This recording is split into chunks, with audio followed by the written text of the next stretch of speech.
and welcome to FPL Mate, your best mate for fantasy Premier League content for the 2023-24 season. My name is Dan and it's time for a Game Week 10 episode of Buy, Sell, Keep, Avoid, the series where we look at the best and worst transfers in and out you can make for your FPL teams. If you guys enjoy this one, make sure you drop a like and make sure you subscribe if you're new around here. Let's have a look at the rules of the video. So buys are players you probably don't have but should consider bringing in. Sells are players you probably have but should consider removing. Keeps are players you might be thinking about removing but I think you should keep them. And avoids are players that are pretty hyped up right now around the FPL world but I think they are potential traps that should be avoided. Having a look at our scores from last game week, and it's really not so bad. In fact, very pleased with how our buy, sell, keep, avoid predictions worked out in game week 9, and hopefully a few of you guys took on some of these players. So particularly in the buy section, Trippier, Salah and Watkins were the 3 buys from the outfield positions, and all of them absolutely smashed it with 10 points plus. So hopefully a few of you guys were able to pick up these players. The sells all blanked, the avoids all blanked as well, and even our keeps, we didn't do so badly with Son and Haaland getting the returns. Just a shame Onana couldn't keep a clean sheet against Sheffield United, but hey, at least he beat the likes of Turner, Pickford and Johnston there. Cash, no points for him in Game Week 9, but I think in Game Week 10, you might find yourself rewarded with his fixture against Luton Town, but more on him in just a little bit, because it is time to have a look at our Game Week 10 buys. So let's start off, as we always do, with the defensive positions, and our goalkeeper buy is going to be Areola. Looking around the goalkeepers, there doesn't seem to be too much value for money, or too much value in general in those goalkeeper positions, because there's not really too many clean sheets on offer at the moment, and if you want to get a good goalkeeper, then you arguably have to spend a lot of money, but is it worth it? Probably not. Again, bad value for money. Areola, on the other hand, has got some super good fixtures coming up. West Ham have had some tough fixtures recently, which has meant that clean sheets haven't been coming too often, but with this run of fixtures with the likes of Everton, Brentford, Forest and Burnley, you would imagine West Ham might be able to improve on their defensive form, keep some clean sheets, and with Areola you're probably going to get some nice save points there as well. So looking forward to seeing what the 4.2 million man can produce. Next up, Gabriel is my defensive buy, and honestly I could have put one of 4 players in here because there's 4 defenders I really like the most at the moment. And they are Gabriel, of course, you see him on screen. Trippier, we put him in last game week, and I feel like it's kind of cheating in a way to suggest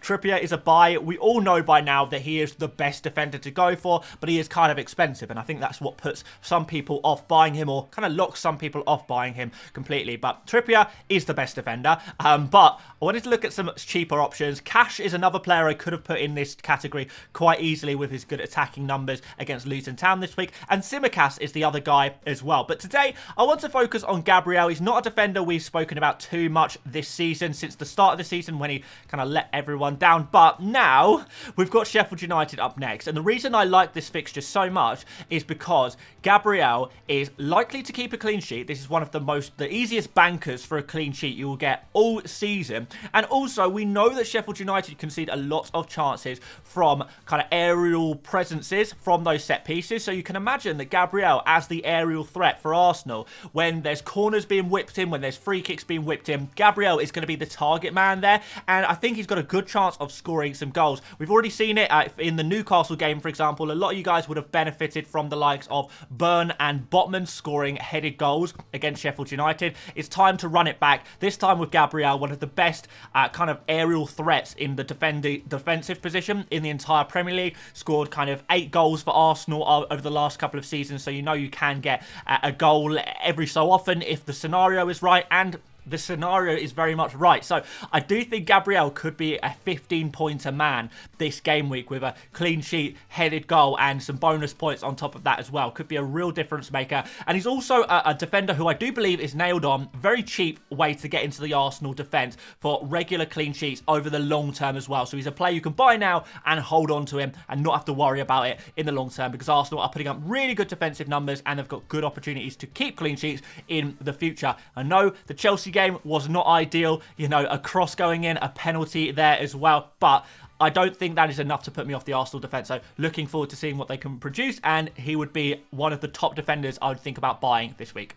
For midfielders, it was between Mitoma and Saka for me, but we're going to go for Saka here. I guess you could throw Salah in the mix here as well, but again, we did Salah last week, so let's do Saka this week. I think this is the jumping on point for Saka. This is the time to bring him in. If not now, then we're looking at game week 12 when he plays against Burnley, but even the Newcastle fixture, I would still back a player of this quality. He's really, really leading the way for Arsenal in terms of attacking returns. No other Arsenal player is really getting too close to him. We expect he'll be on most penalties at least. Hopefully he doesn't give away any, but even in this period of 4 games where he has given away his penalties to his teammates, he's still managed to score a couple of goals. He's got assists as well in just 4 appearances. This is really, really nice. His numbers for the amount of minutes he's played recently is genuinely insane. So when we now go to some much easier fixtures, because he's just played a bunch of tough fixtures against like Chelsea, we had the Man City fixture in there, of course, which was a tough one. But we've got some good fixtures coming up, and Saka is the star of Arsenal. 8.5 million is a very good price tag for him. I think he is the midfielder to go for this upcoming run, and you can hold him for a very long time, all the way up till Christmas and beyond. So going to be a nice long-term hold there as well, a player you don't have to worry about in the future. And Watkins, kind of a similar situation. He is a player that you could potentially jump off later, but I have to say, for right now, you don't want to be going without this guy, and there's very few forwards I would like not sell for Watkins. I pretty much swap any forward you have in the game for Watkins. I think it's pretty much a must buy at this stage of the season. We've got Luton Town at home next. It's a super good fixture. They concede a lot of their chances through the centre of the pitch, and Watkins obviously plays in the centre of the pitch. But yeah, I like Watkins a lot. He's been very greedy. He's taking plenty of shots, and he seems to be in such good form, such good confidence, but everything he touches seems to turn to gold, and he is just this star and pivotal centerpiece of this Aston Villa attack that is doing so well at the moment. So when you look at these nice fixtures, you have to say this is going to be good. Even beyond the Spurs fixture, we've got Bournemouth after that as well. So I think this period of 5 games, Watkins is pretty much a must-have for this entire period. So would be looking to get him in at pretty much any cost. As maybe you wouldn't sacrifice Haaland, maybe you wouldn't sacrifice Darwin, but I would consider it. And Julian Alvarez, if possible, and if you can do it for free, I would definitely consider selling him for Watkins as well. So super crucial player for this run of games, and he is going to do some serious damage in game week 10 against Luton. You can just tell, can't you? On to some sells, and it's time to give up on Onana, I think. After that, the failure to get a clean sheet against Sheffield United, you just kind of have to admit that Manchester United, they're not going to keep clean sheets. Even against these easy oppositions, it's not going to happen. And I think because we've got a game against Manchester City, this is a really nice point, an easy point to jump off him, to remove him from your team. So I would recommend removing Onana ahead of the game against Manchester City. And even the fixtures after that, hey, they may look good, but there's been a lot of times this season when the Manchester United fixtures have looked good and they've still kind of let us down a little bit. Even if they are getting results and winning matches, you still have to think, are we getting the FPL points from the players that we want to get the FPL points? And the answer is no, not really. It seems to be random players scoring at random times for Manchester United, and they're not scoring enough goals, they're not keeping enough clean sheets. So in general, I think it's time to go for Onana. Akanji is a defender who I would say to sell. It's very difficult to say who the best defenders to sell are at the moment, because it's kind of just injured and suspended defenders would be the only guys I'd really consider selling right now. A lot of the other popular defenders are well worth keeping at this moment, but Akanji is going to be suspended, so a good excuse to remove him. But I think he is a long-term sell as well, not a player you want to hold on to long-term, because obviously John Stones is now back in this Man City team, so in the future we could see Akanji's minutes limited far more. So for that reason, he's a pretty easy sell, even though a lot of people would be tempted to keep him. I think he's actually a sell. Other players like Botman probably going to be out for another 2 game weeks. Estupinian going to be out for 1 more game week, but I can see the argument for keeping those guys for the long term more than I can see the benefits of keeping Akanji, especially when you look at the fixtures.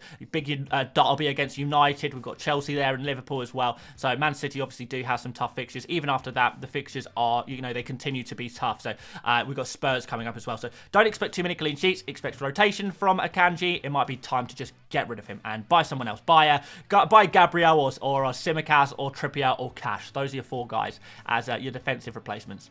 And we're going to go for a double Man United sell in the attack as well. So 3 total Manchester United players to sell. Obviously, a lot of people still own the likes of Rashford and Bruno Fernandes. I think it would be easier to sell Rashford, but both of them, honestly, I would be looking to get rid of. For Saka, Saka seems the obvious replacement for both of these players, and you should be able to afford it, fingers crossed, unless you've caught a couple of price drops from Bruno, maybe. But Rashford straight to Saka, super straightforward transfer. Seems really, really obvious. No attacking returns for him in the last 5 game weeks. That's really, really disappointing. And although his underlying numbers suggest he has been underperforming, even those underlying numbers, they're not great. He's taking a lot of shots, but from very, very poor areas in the field, not really creating. It's just not good enough for the whole team in general at the moment. So yeah, if we want to do well at FPL, we've really got to cut these Manchester United players out. We've had that Sheffield United game out the way. There are no more excuses now. We've got Manchester City up next, so a good hopping off point with a really bad fixture there. And after that, people will say, the fixtures look great. I want to keep this player.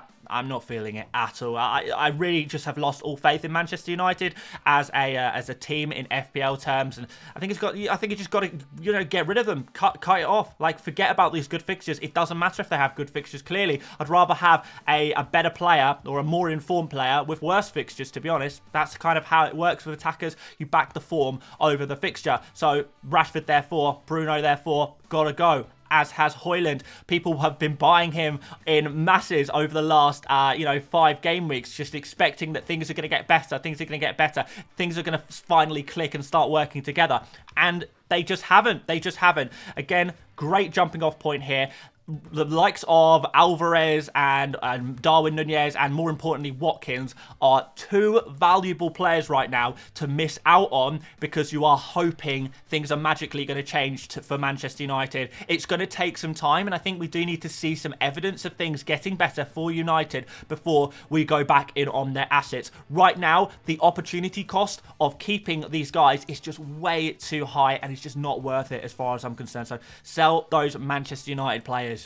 Areola's also going to go in the keep section. Super hard week for keeps in terms of goalkeepers, because there's not really many goalkeepers that are being sold that I like, to be honest. A lot of the most popular sold goalkeepers, I completely understand why people would sell them. So yeah, crack on, keep selling those goalkeepers, I guess, if you really want to, if you have the transfers to burn, if you're on a wild card, yeah. Keep going. But what was really interesting is that Cash was one of the most sold defenders this game week, which I understand why. It's because he hasn't scored very many FPL points recently, and a lot of people make their FPL decisions based on points alone. But when we look forward to these fixtures, when we watch Cash play, and when we see what he has been able to provide and how far and advanced up the pitch he has been playing, this Luton Town game is dangerous. It's really, really dangerous to sell a Matty Cash ahead of this.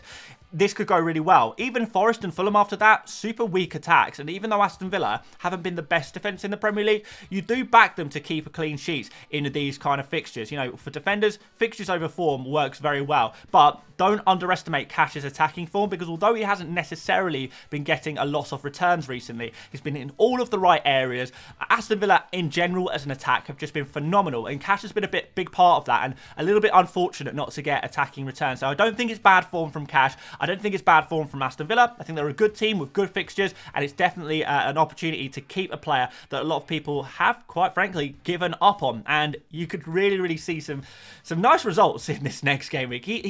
Cash is a 15-pointer waiting to happen. He really is. He's already done it this season. There's no reason why he can't do it again in one of the next 3 fixtures. You don't want to miss out on that one.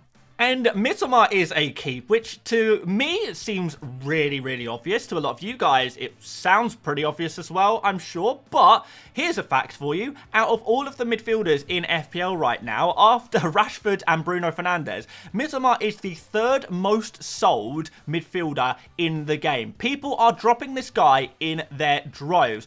Whereas when we actually look at the situation, Brighton have an amazing fixture swing that is going to go in their favour for a decent amount of time from here on. Even their kind of medium difficulty fixtures are Everton and Nottingham Forest away. Around that, we've got the likes of Fulham and Sheffield United, and more great fixtures to come in the future as well.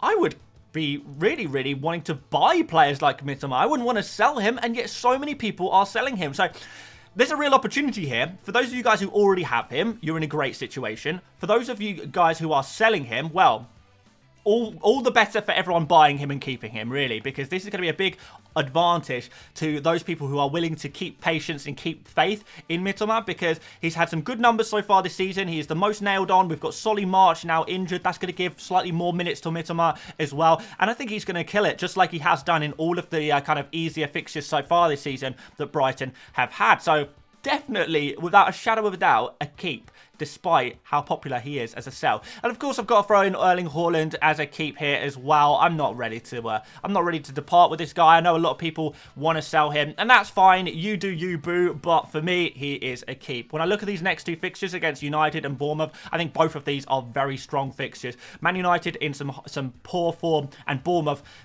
possibly, I mean, there's argument to say that they are the worst defence in the Premier League right now. They're putting up some horrible numbers.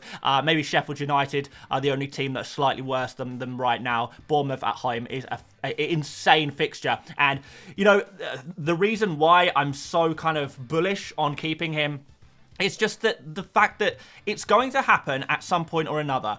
Haaland is going to have another Haaland game. He's going to have another one of those games where he scores a hat-trick and maybe grabs an assist on top of that. He does it so regularly. He did it pretty much every, 2 or 3 game weeks last season. He's already done it this season as well. It wasn't long ago where everyone was saying Haaland is, absolutely essential, and I would pay any amount of money for him. I think now that people are trying to squeeze in other players into their team, they're kind of kidding themselves into thinking that Haaland is, in bad form or a bad player or, not worth the money. We'll see. We'll see. When we get past these next few fixtures and we get another Haaland mega score, and it's coming, it is coming, there will be a lot of people kind of wishing, maybe I should have kept him. But look, it's not going to be for everyone, and I definitely do understand that for some people, selling Haaland is going to be the only way they can do other things to their team, like bring in Watkins, bring in Salah, players like that. They might not be able to do it without selling Haaland. And if that's really the only way you can do it, then I can't support it, but I can at least understand it. But yeah, for me, there's no way Haaland is leaving my team anytime soon. So yeah, a keep. And finally, some avoids. We're going to do the same thing as we did last week and recommend you guys do not buy Johnston and Anderson, the Crystal Palace duo. Yeah, I mean, they scored like 1 point between them last week. So, yeah, I'm pretty confident that the same thing's going to happen again. They conceded 4 goals against Newcastle, and Spurs are arguably maybe not quite as good in attack as Newcastle have been recently. But Spurs, you would say, is one of the, if not the in-form attack of the Premier League. Spurs have been phenomenal this season. They really, really have. And there is no defence in the entire Premier League I would back against them. So certainly not the middling Crystal Palace. They're an okay defence, don't get me wrong. And after this Spurs game, the fixtures look amazing, and I would really be excited to own them 4 fixtures after this. And if you have Crystal Palace defenders and goalkeepers already, great. Just bench them this week. Next week, we'll go again, and I'm sure you'll get some great results. But if you are looking to buy new players, unless you're on a wild card right now, those transfers are going to be valuable. You do not need to bring in these players yet, so don't. Save your transfers, wait, assess the situation, and we'll go again next week, because there's no point buying players just to put them straight on your bench unless you are making double transfers for the sake of budget. But that's an entirely different situation. So yeah, once again, we're going to say do not buy Crystal Palace defenders or goalkeepers this week, because Spurs will score against them. And yeah, Newcastle just scored 4. So what is Spurs going to do? I count at least 2 goals, right? At least 2. And another duo. We got the Brentford duo this time. So yeah, I would be looking to avoid the Brentford attackers and Mbumo and Wissa. I know you probably got some decent results out of them last game week. If you already had them, fantastic. But even then, I would at least be considering selling them. There is a nice fixture in West Ham coming up for them. But outside of that, the fixtures are pretty terrible for Brentford. They really are. And Mbumo, yes, he got a really nice result in game week 9. But you can look at his underlying numbers. They're really not great. In general, Brentford are not in fantastic form at the moment, and I really would not let a game against Burnley maybe make you think that suddenly players who are not in such good form make you think that they are suddenly amazing picks, because that's not really how it works. Like, you can target specific fixtures like Burnley, and I think that's great, and I definitely would recommend doing that. Target Burnley, target Luton, target Bournemouth, whoever else. Yes, do it. But after that fixture is gone, you've missed your chance. You've missed your chance. You've missed that opportunity to get the big scores. So now the easy fixtures out the way, I would not expect Mbeumo and Wissa to be scoring anywhere near those amount of scores. If you already have Mbeumo and Wissa, there would be a temptation to keep them for the West Ham game and keep them through 11 and leave them, you know, maybe sell them in 12. But in general, I would say they are don't buys, don't sells. Possibly, but even selling them, I think is definitely something you can possibly do as well. What I certainly would not be doing is buying them, and that's why both Mbeumo and Wissa are going in the avoid section. So, those are all of the buy, sell, keeps, and avoids. I'm not sure if you agree with them or not, but it would be good to get some of your feedback. There would be a few other players I could have potentially put in the avoid categories. I definitely thought about putting the likes of Douglas Luiz and Palmer in the avoid section, but honestly, I don't feel strongly that they're avoids. Look, I wouldn't pick them personally. They are okay FPL assets, but they're optional, as we probably saw in yesterday's kind of tier list video, which you should go check out, by the way. So, yeah, there are other players that are okay right now. You could buy them, but in general, it's Saka. He's the big one. Saka and Watkins, these are the big players I'll be having a very close look at this game week, unless you're on a wild card, in which case you can get them all, which is amazing. Thanks so much for watching, guys. If you did enjoy this one, make sure you drop a like. Really helps out the channel. Can we shoot for 1,500 likes on this video? That would be amazing. Do subscribe if you haven't done already. We are still on the road to 200,000 subscribers, which will probably last a little while, but we will get there eventually. Make sure you check out Fantasy Football Hub in the link down below. All of the stats provided in today's video were from their website, so if you like your stats, you can go get them right from there. But aside from that, guys, I will be back tomorrow for my team selection video. But until then, thank you so much for watching once again, and I will see you later, mates.